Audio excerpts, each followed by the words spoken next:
Hello guys! Walang magawang lola nyo.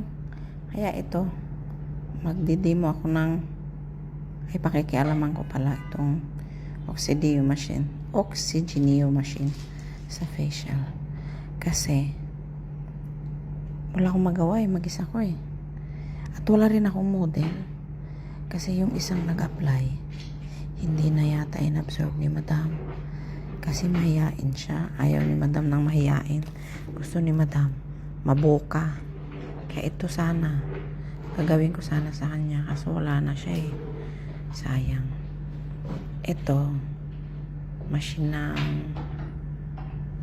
parang pang tanggal ng mga wrinkles. Kung sino may maraming wrinkles.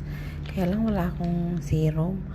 Kulang, hindi ayaw ko pakialaman yung serum na nandito kasi baka pagalitan ako. Kaya ito.